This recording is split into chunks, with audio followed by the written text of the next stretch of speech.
Ay, nako, magandang araw po. Pasensya na po, akala niyo siguro hindi ako makakapag-live ngayon, no? Akala ko rin po hindi ako makakapag-live. Sa totoo lang po, buong araw, wala akong inatupag kung hindi yung aking mga dokumento sa aplikasyon nga dito sa asylum dahil meron akong hearing, no? Kauna-unang hearing sa 15 ng Boneto, no?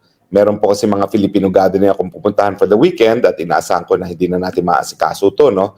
At pagdating ng Tuesday, kinakailangan bumiyahe. 3.5 hours po yung biyahe ko para dun sa lugar ng pag-hearing para sa aking asylum. So anyway, buong araw po wala akong ginawa kundi balikan yung mga pangyayari kung bakit nga sinasabi ko na tayo naging biktima ng panggigipit.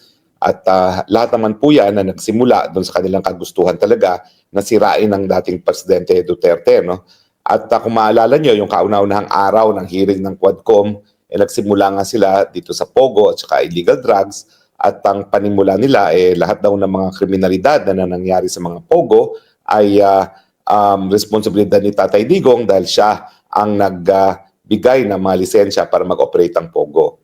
Pero ang katotohanan po, panahon pa ni Cory Aquino, nandyan na po yung mga Pogo na yan, dyan sa mga economic zones. No? Pero wala pong kitang gobyerno at wala ring regulasyon ng gobyerno. So matapos ang tagal na panahon, minabuti na ni Tatay Digong na i-regulate nga yung mga pogoy na yan kasi para unang-una, kahit papano kumita ang gobyerno at pangalawa dahil nga nais niya magkaroon ng regulasyon. Ang pangunahing konsiderasyon ng Pangulo doon huwag magamit ang mga pogo sa mga pamamaraan na lalaganap ang sugal sa Pilipinas. So yun ang siniguro ni Tatay Digong na unang-una kung talagang sila ay magbo-broadcast ng mga online casino, ito ay nakatutok lamang sa international na merkado at hindi sa domestic merkado. Kaya nga po ngayon, ako'y natatawa sa pagiging hipokrito ng gobyernong ito kasi samantalang sinisisi nila si Tatay Digong doon sa Pogo na ang sugal ay nasa China, ngayon naman po lantaran naman pala ang online gambling dito sa Pilipinas, no? At ngayon nga po nagkakaroon daw sila ng crackdown kuning-kuning no sa mga online gambling pero ang katunayan na yan sila naman po ang nakikinabang at ang nagsimula nitong sistema ng online gambling. At least masasabi natin nung panahon ni Tatay Digong yung mga pogos ang online gambling po sa China, wala po yan sa Pilipinos. Kaya nga po kinakailangan talaga magkaroon ng mga Chinese workers dito kasi yung mga pasugalan nila ay Chinese lahat at hindi makakasapi ang mga Pilipino. No? So at least malinaw po yan ha na hindi po pwede isisi kita Tatay Digong online gambling at yung Pogo nga po, wala pong sugal na nangyari dyan sa Pilipinas. Ang sugal po ay nasa China at ito po ay nagsimula na bago pa maging presidente si Tatay Digong. Anyway, nabanggit ko lang po yan kasi kaya naman po nagsimula ang investigasyon ng Quad Committee sa Pogo dahil nga nais nilang idikit kay Tatay Digong yung mga torture, yung mga human trafficking na di umano'y nangyayari sa mga premises ng Pogo. At dahil hindi nila mapruebahan na talagang si Tatay Digong ay involved sa Pogo, ako ang pinuruhan. Dahil nga po nagkataon na nung ako'y abogado na at wala na sa gobyerno, sinamahan ko nga itong si Cassie Ong, no, na isang opisyalis ng Whirlwind Corporation na kliyente ko sa isang ejectment case para mag-renegotiate ng yung pagbabayad sa PAGCOR ng kanilang umuupa sa premises nila. Bakit mang ginawa ni Cassie Ong yun? Obviously po, no, kasi kapag nawala ng lisensya yung umuupa sa kanila, wala na rin silang kita bilang lessor. No? At saka yung mga panahon na yun po, sila rin po ay parang ahente ng Pogo Company kasi yung Pogo Company, puro inchik po yan, puro Chinese. No? At kinakailangan idaan sa mga Pilipino lahat ng kanilang mga pangangailangan, pati na yung relasyon nila sa PAGCOR na siyang nag-re-regulate nga ng business ng Pogo.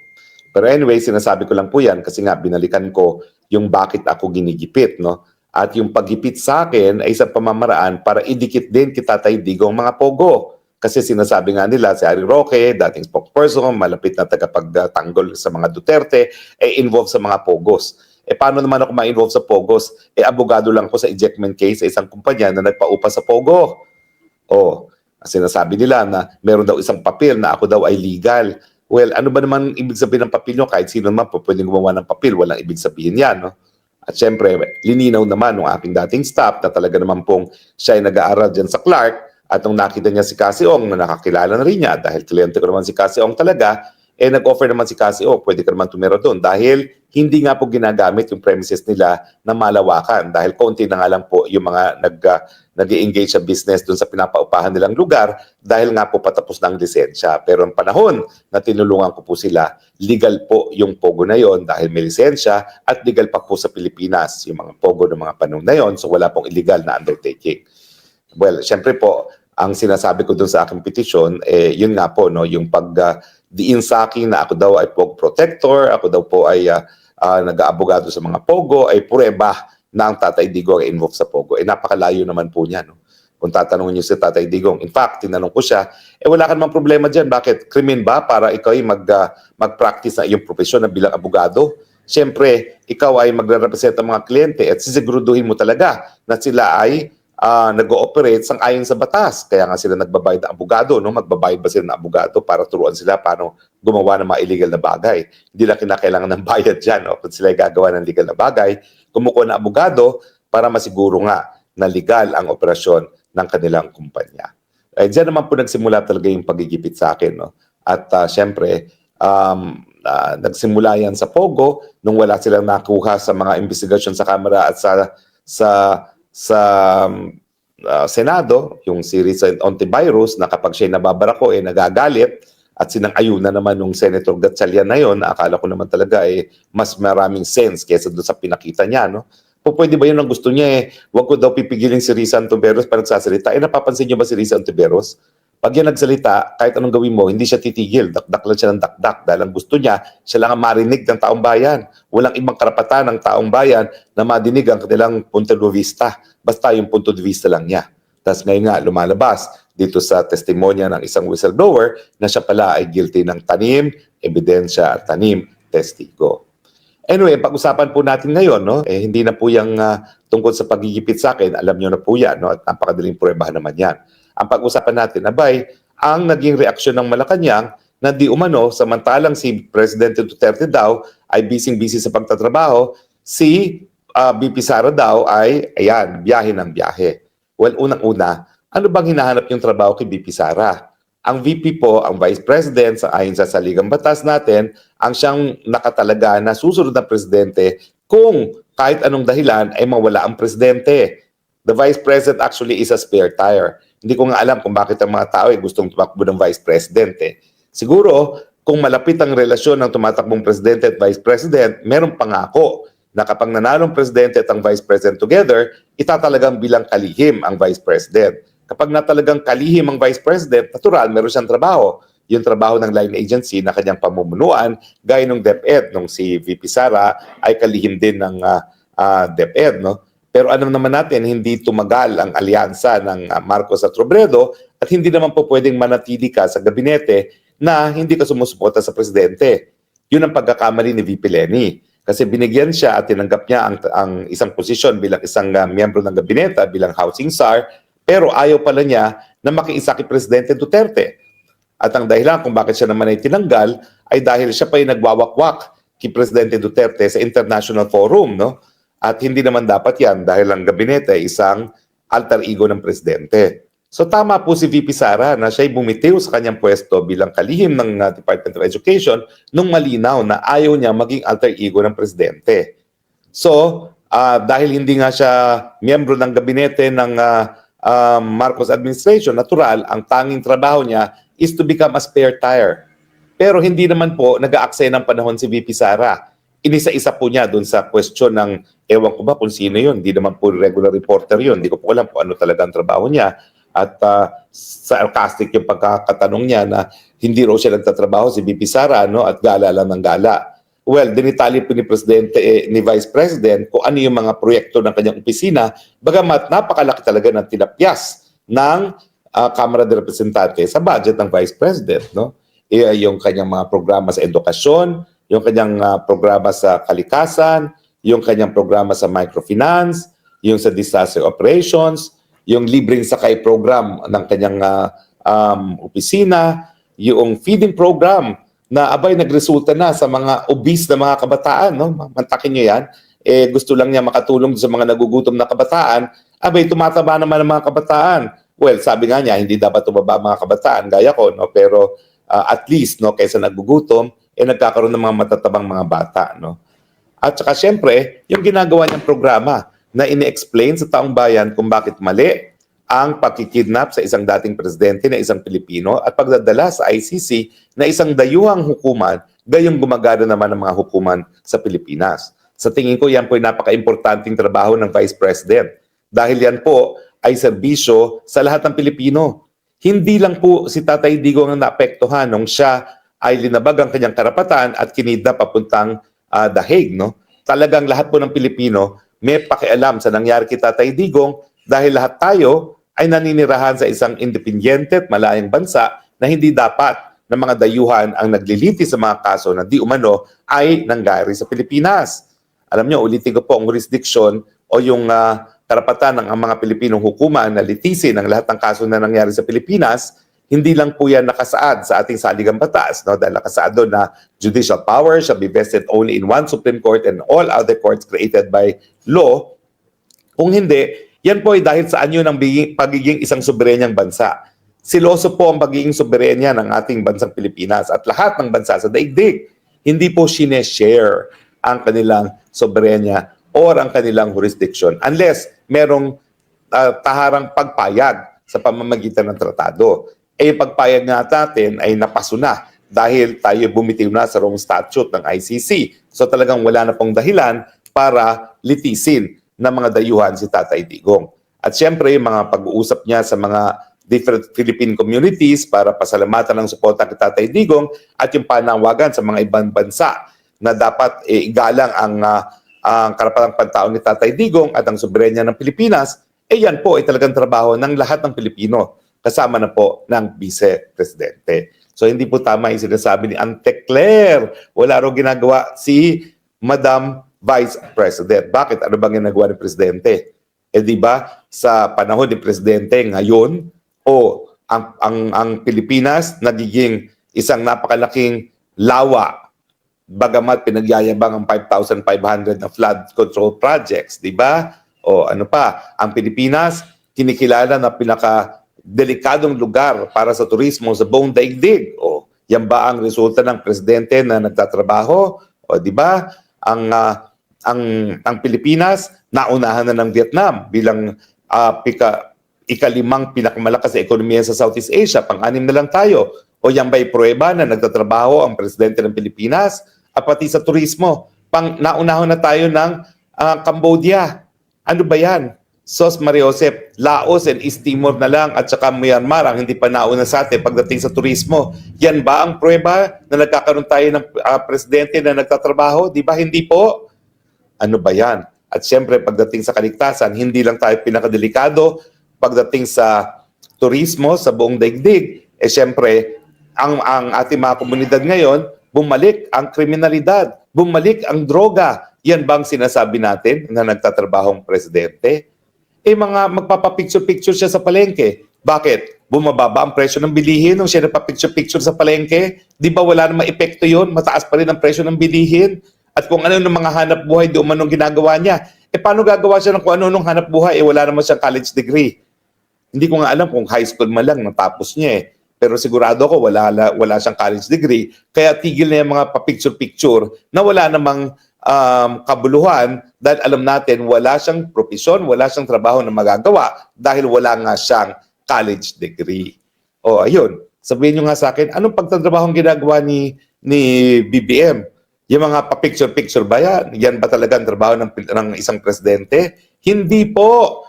Ang trabaho ng presidente, magbigay solusyon sa problema ng bayan. Pero ang presidente Marcos Jr., siya ang problema ng bayan.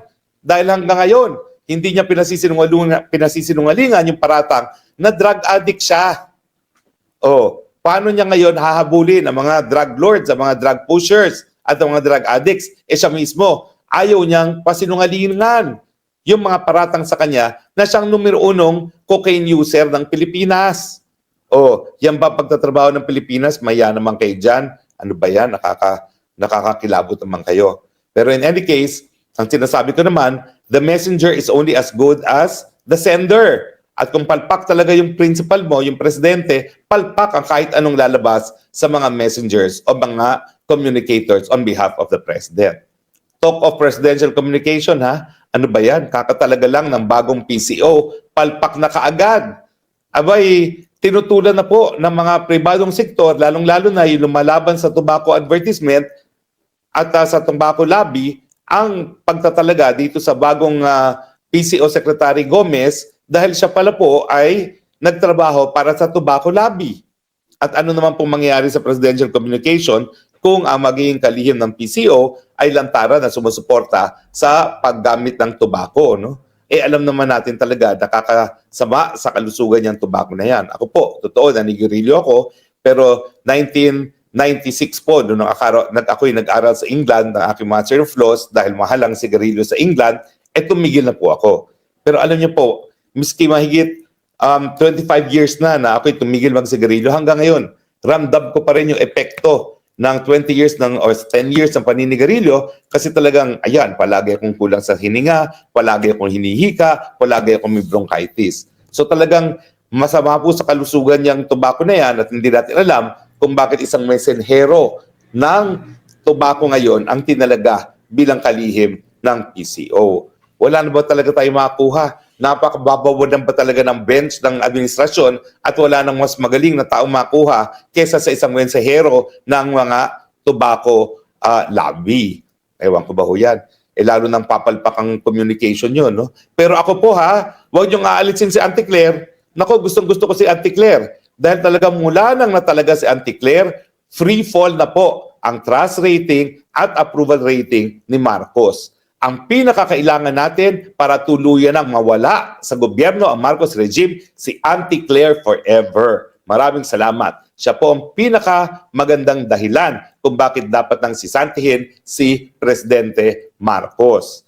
Like messenger, like principal. Pareho silang palpak at magsama silang palpak. Wag na wag nilang tatanggalin si Auntie Claire. Dahil mas gusto nating mapaaga ang pagiging presidente ni VP Sara at yan po illegal dahil po pwede naman pong mag-resign ang Marcos Jr. sa kabila ng katotohanan na sa mga lumalalang problema ng bayan, hindi talaga siya makapagbibigay ng kahit anong solusyon. Kaya mag-resign na lang siya. Anyway, napanood nyo rin po siguro, no? Dahil anyway, may konti pa tayong panahon, yung mga tanong ko doon sa sinabi nga ni Ma'am Elizabeth na handa siyang tanggapin si Tatay Digong kung wala nang mauuwihang tahanan ang Tatay Digong. Ang aking pilyong tanong, ang sabi ko pa nga, showbiz. Ano ba yan? Reconciliation na ba yan? Well, ang sabi naman ni VP, hindi, it's friendship. Pero sa akin, sa tingin ko naman, naku, kakilala ko yung amo ko. Yung mga sinasabi niya kay Ma'am Elizabeth, nanliligaw yan. Sigurado ko, hindi yan friendship lamang. Ang gusto niya, friendship with benefits. Kaya ako, maghahanda ako dahil gusto kong maging ring bearer sa wedding of the century kapag magpakasal muli si Tatay Digong at si Ma'am Elizabeth. Ay, hindi po malayang mangyari yan. Dahil talaga namang itong pagkakakulong kay Tatay Digong, pinakamalaking hamon sa buhay ni Tatay Digong. At siguro, nare-realize niya ngayon kung anong mga pagkakamali niya. Ako, sige, ito na naman. Magsasabi na naman ako isang katotohanan. Nung minsan na kami nag-usap ni Tatay Digong, ang sabi niya talaga sa akin, ang pinakamalaking pagkakamali ko sa aking buhay ay yung iniwan ko si Elizabeth. Ano ibig sabihin niya? Kinikilala niya talaga na pinakamalaking pagkakamali niya yan. So ngayong siya ay nasa kulungan at nagkaroon ng panahon para magmuni-muni sa kanyang buhay, I am sure mas lalo niyang na-realize ang pinakamalaking pagkakamali niya ay pag-iwan kay Ma'am Elizabeth. Kaya nga po ako naniniwala na a reconciliation is possible at kapag nakalabas si Tatay Digong at yan naman po ay ginagawa natin ang lahat ng gagawin natin. Naku, kung alam niyo lang kung anong ginagawa ko, ang daming may isang taong galit na galit sa akin sa mga pinagagawa ko pero nek-nek mo, magalit ka ng gusto. Hindi ikaw nakakulong. Ako gagawin ko lahat para mapalaya yung aking Tatay Digong. Wala akong pakialam sa'yo, no? So anyway, magalit ka kung magalit ka. Gagawin ko lahat para mapakawala si Tatay Digong. Pag yan ay nagtagumpay tayo, sa tingin ko manliligaw muli si Tatay Digong. At sa ngayon pong dumadalaw ang Ma'am Elizabeth, tingin ko liniligawan siya ni Tatay Digong. At napakagaling na ni Tatay Digong manligaw dahil ang dami na niya liligawan. Sa totoo lang. So, hindi po malayo na ako'y magre-ring bearer sa wedding of the century ni Rodrigo at ni Elizabeth muli. Di ba kilig yan? Mantakin ninyo, matapos sila maghiwalay ng napakatagal, sila pa rin. Testigo ako ha, sinabihan ako ni Tatay Digong, ang pinakamalaking pagkakamali niya ay pag-iwan niya kay Ma'am Elizabeth. O na ibig sabihin yun, abay, kung magkakaroon siya ng pagkakataon at ngayon binibigyan naman siya ng pagkakataon, pinauuwi siya ni Ma'am Elizabeth, eh di tuluyan na. Baka naman kasi old-fashioned silang dalawa na hindi po pwedeng live-in lang at kinakailangan magpakasal muli. O, di ba? O, kaya ako, pagdasal po natin yan. That will be the best thing I think that will happen to Tatay Digong and his family. He is 80 years old at pag sila ay nagkabalikan, talaga naman pong I cannot imagine anything better happening to the Duterte family than being reunited as a family after all these years. Kilig na kilig po ako. At sana nga po, ipagdasal natin. Una-una, makalaya na si Tatay Digong. Pangalawa, dahil pag siya'y nakalaya, tuluyan na niyang maliligawan ng gusto si Ma'am Elizabeth. At pangatlo, magiging ring bearer na ako ng Rodrigo and Elizabeth nuptials. Abangan! Tapos tama na nga mga pagka-showbiz natin, baka pagalitan ako ni VP Sara. Pero kilig na kilig talaga ako nung narinig ko na talagang sinabi ni Ma'am Elizabeth, pwede siyang umuwi sa akin. Naku talaga, love is sweeter the second time around, wika nga nila. Okay? Abangan po natin ang susunod na kabanata. Pero, dapat muna mapalaya si Tatay Digong, ha? Because the happy ending that we all want for the Dutertes will not happen kung hindi siya mapalaya. At ako naman po, may nagagalit na sa akin, akong todo galit. Pero gagawin pa rin po natin ang lahat para mapalaya ang Tatay Digong. Promise.